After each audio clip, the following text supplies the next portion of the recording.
Okay guys, so we're going to be talking today about sequences, numerical sequences, and equations, and how to write algebraic equations from those sequences. So if we look at our table right here, we have our term number, which is our x-axis, and we have our term value, which is our y-axis. These are the same x and y that we see when we're dealing with graphs. Okay, it's the exact same thing. Now, if we look at our table, what is our term value going up by each time? Well, if I look here, when I have 1 on my x-axis, I have 8 on my y-axis. When I have 2 on my x-axis, I have 16 on my y. When I have 3 on my x, I have 24 on my y. And when I have 4 on my x-axis, I have 32 on my y. So each time, I'm going up by 8. So each time, my term value is increasing by 8. So this is a very straightforward equation. So what I need to do is I need to sort of look at what I'm trying to set up. So I have to look at how much my term value increases. So we already went through it. My term value is increasing by 8 each time. So I know then that my equation is going to be 8x. So I put this x next to my 8 because that represents the term number. So if I have 1, so let's say 8, and instead of writing x, I write down 1 on my x-axis. 8 times 1 will give me 8. 8 times 1 is 8.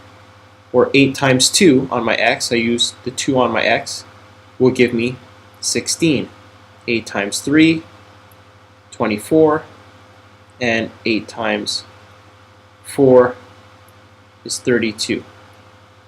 So I know that in this case, my 8x equals my y value.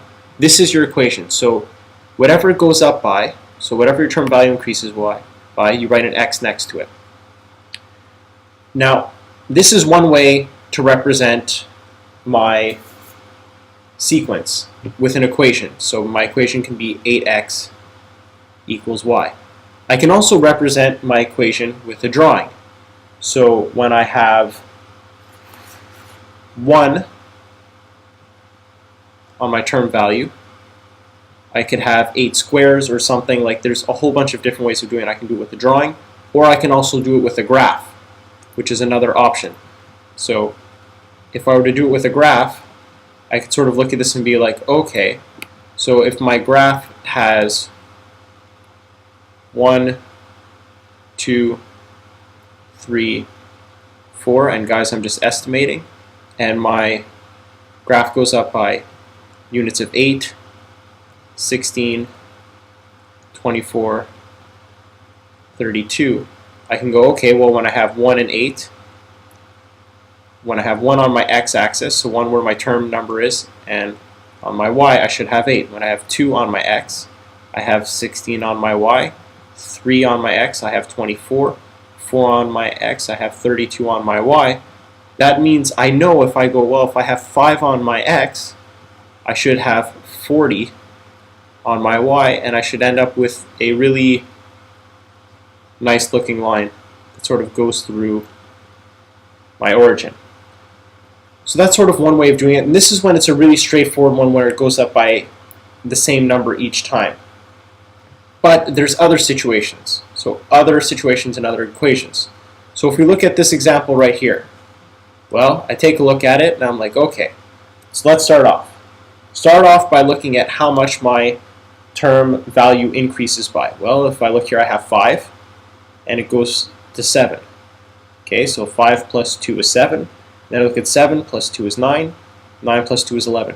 So I know that I'm adding 2 each time.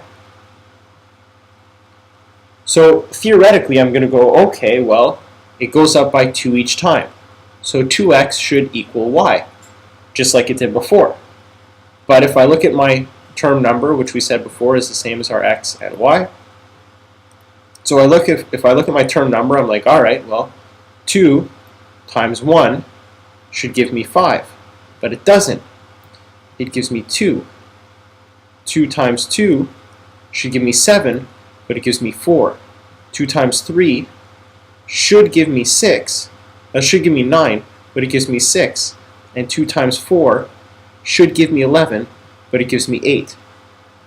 So I know it's going up by 2 each time, but because when I multiply my sort of how much the term value increases by, when I multiply the increase by my term number, and I see that I'm not getting the right numbers, that means I have to look, well, what else? And the what else I'm looking for is, do I need to add or subtract something to my y to find the correct answer? Well, I have to look at this. I have to be like, all right, well, let's see what we have. So 2 times 1 is 2, but now I need to get to 5. What number will get me to 5? Well, if I add 3,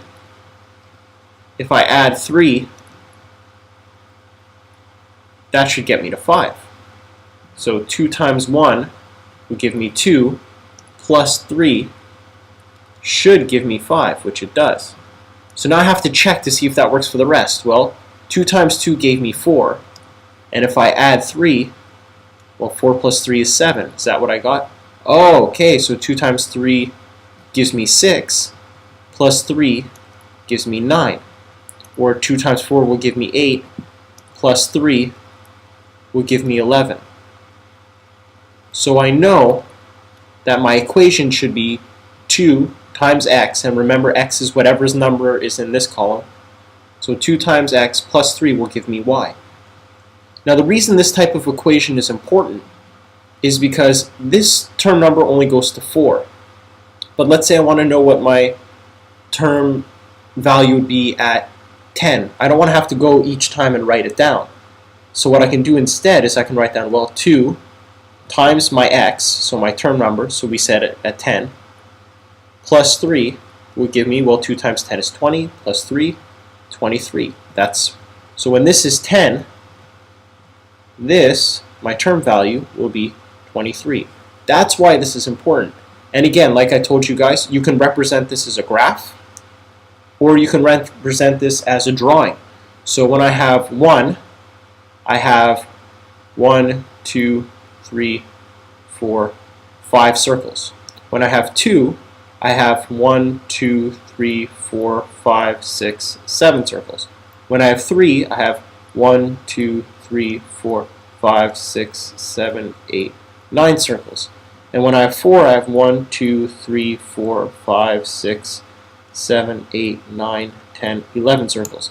So this is my first term number, my second, third, fourth, and then I would write 23, but we don't want to be here all day.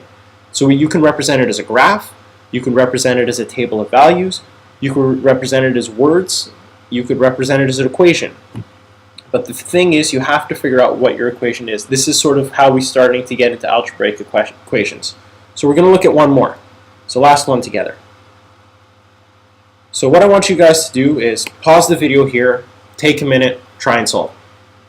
So get started, try and figure that out right now. Look at how much it increases by.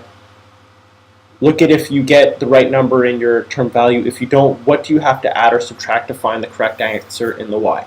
Okay, so pause, try and figure this one out. So now that you've tried and figured it out, I'm going to go through it with you guys. So let's look at this one. So we have to start off by looking at our term value. So here, and we said that this is dealing with our x and our y, so if we decide to graph it, we can. Okay.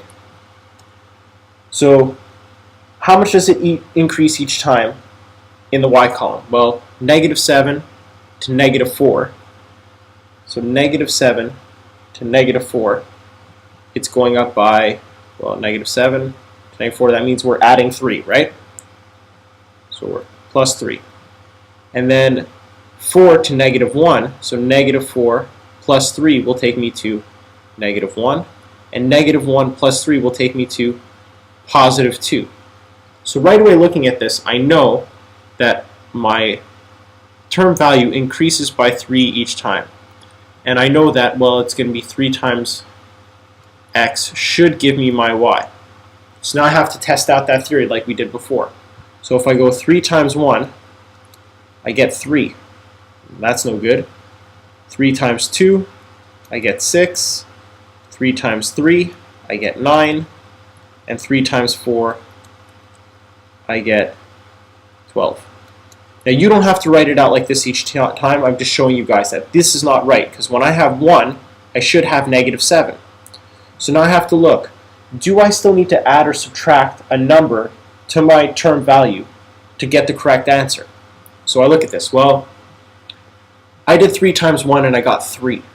And it's going up by 3 each time, so I know I'm right. But what would take me to -7? What do I have to add or subtract? Well, -7 is definitely smaller than +3, so I have to look. Alright, what do I need to add or subtract? Well, if I subtract 10, because I know it's getting smaller, so if I subtract 10 from my 3, well, +3 minus 10 will give me -7. Alright, so let's try it. If we go 3 times 2 is 6, minus 10 will give me -4. 6 minus 10 will give me -4. And if I try 3 times 3 minus 10, well, 3 times 3 will give me 9, minus 10 will give me -1, and 3 times 4 should give me 12, and if I subtract 10 from 12, so if I subtract 10 from 12, I should get 2. And now again, I can test this out. If, let's say, somebody said, well, what is it going to be when I get to the 10th term? Well, I would say, well, I go 3 times 10 minus 10. Well, 3 times 10 is 30 minus 10. So when I have 10 here in my term number, I should have 20 in my term value. So my rule would be 3x minus 10 equals y. So I hope this video helps you guys out. It's really one of those things where the more you practice, the better you get.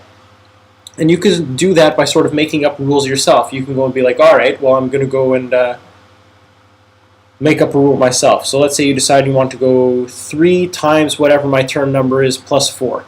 All right, well, when I have 1, 3 times 1 is 3 plus 4 is 7. So we have our x and y. 3 times 2 is 6 plus 4 is 10.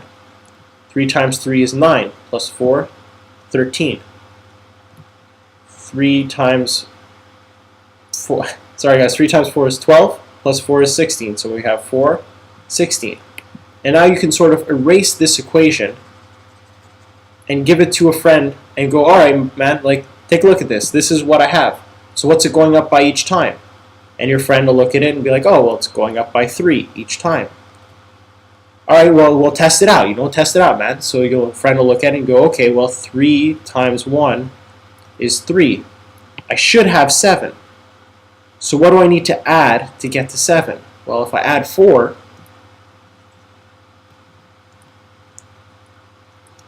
I'll get 7. And then he can test it out, or she can test it out. Go 3 times 2 plus 4. Well, 3 times 2 is 6. Plus 4 will give you 10. You're like, oh man, it works. So I know that my answer is going to be 3, because it's going up by 3 each time, 3x. And I know I need to add 4. What do I need to add or subtract to get the correct y? I need to add 4 will equal y. So you can do this with friends, you can write your own equations, you can practice, and the more you practice, the better you guys will get at this. And it's really, really helpful, especially next year. So this is sort of like setting you guys up for going into algebra. So I hope this video helps. I know it was a little bit long, but believe me, it's really going to be good for you guys. So that's it. Take care. Have a good night. I'll see you guys in class. Bye-bye.